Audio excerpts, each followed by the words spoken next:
मेरी शादी को 4 साल से ज़्यादा का समय हो चुका है। मैंने अरेंज मैरिज की थी, लेकिन मैं हमेशा उस इंसान से शादी करना चाहता था जिससे मैं बहुत प्यार करता था। यही एक वजह भी है कि अपनी पत्नी को धोखा देने के लिए मैं आज तक खुद को दोषी महसूस करता हूँ। ऐसा इसलिए क्योंकि मेरी पत्नी में मुझे ऐसा कुछ मिला नहीं जैसा मैंने सोचा था। मैंने उसके प्रति कभी किसी तरह का कोई आकर्षण महसूस नहीं किया था।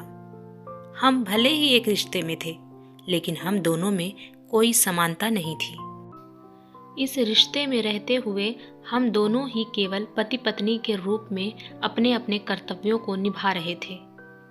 हमारे बीच सामान्य बातचीत होती थी, हालांकि वो धीरे धीरे मेरी दोस्त बनने लगी थी, लेकिन फिर भी मुझे उससे प्यार नहीं हुआ। इसी बात ने मुझे बहुत परेशान करके रख दिया था। ऐसा इसलिए क्योंकि मैंने एक ऐसे व्यक्ति से शादी की थी जिसे मैं बिल्कुल भी प्यार नहीं करता था। हमारे बीच न के बराबर अतरंगता थी।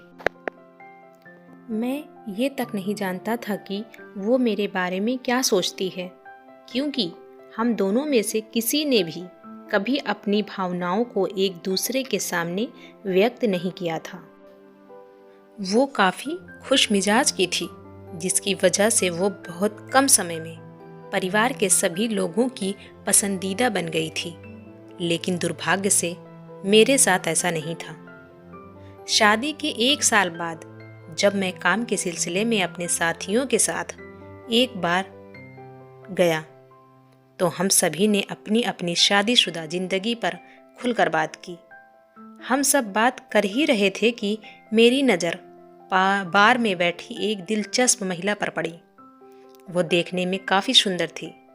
ऐसे में जैसे ही उसने मेरी ओर देखा, मुझे अचानक से उससे बात करने की इच्छा हुई। हम दोनों ने रात भर खूब सारी बातें की। मेरी उसके साथ अतरंग होने की इच्छा भी बढ़ने लगी थी। हालांकि उस रात हम दोनों एक दूसरे के करीब भी आ गए थे। अगले दिन जैसे ही मैं बिस्तर से उठा, तो मैंने महसूस किया कि मैं अपनी पत्नी को धोखा दे रहा हूँ। खैर, यह विचार बहुत जल्दी गायब भी हो गया। जैसे ही वो महिला सोकर उठी, मैंने उसे एक बार फिर प्यार किया।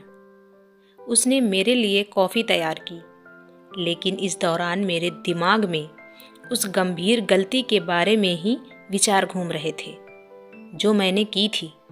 मैंने मन ही मन कहा कि मैं अपनी पत्नी को कभी भी इन सब के बारे में पता नहीं चलने दूंगा। इस घटना के बाद मैं और वह महिला एक दूसरे को फ़ोन मैसेज करने लगे थे। मैं उसके साथ होने का पूरा आनंद उठा रहा था। मैं न केवल अपने जीवन का सबसे अच्छा समय बिता रहा था, बल्कि मुझे इस बात से कोई फ़र्क नहीं पड़ रहा था कि मैं अपनी पत्नी को धोखा दे रहा हूँ। हालांकि कुछ दिनों बाद मेरा उस महिला से संपर्क खत्म होने लगा। उसने मेरे कॉल मैसेज का जवाब देना बंद कर दिया था। मेरे लगातार 4 दिनों तक फ़ोन करने के बाद उसने मैसेज करके कहा कि वो अब मेरे साथ नहीं रहना चाहती। मुझे इस बात से इतनी नफरत होने लगी कि उसने मेरा इस्तेमाल करके मुझे तुरंत छोड़ दिया। मैं उस पर गुस्सा करने के बजाय खुद को बेशर्म और दोषी महसूस कर रहा था। उस महिला के छोड़ जाने का दुख मुझे मन ही मन खाए जा रहा था। मुझे इस दौरान यह महसूस हुआ कि मैं अपनी पत्नी को खुलेआम धोखा दे रहा था। हालांकि इस घटना के बाद मेरी पत्नी के लिए मेरा सम्मान बढ़ने लगा। उसका प्यार और देखभाल मुझे उसके करीब ला रहा था।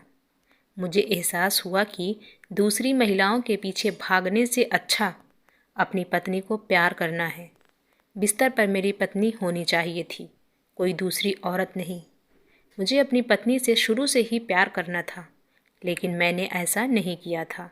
खैर, अब मुझे उसके लिए अपने गहरे प्यार का एहसास हो चुका है। अब मैं उससे बहुत प्यार करता हूँ।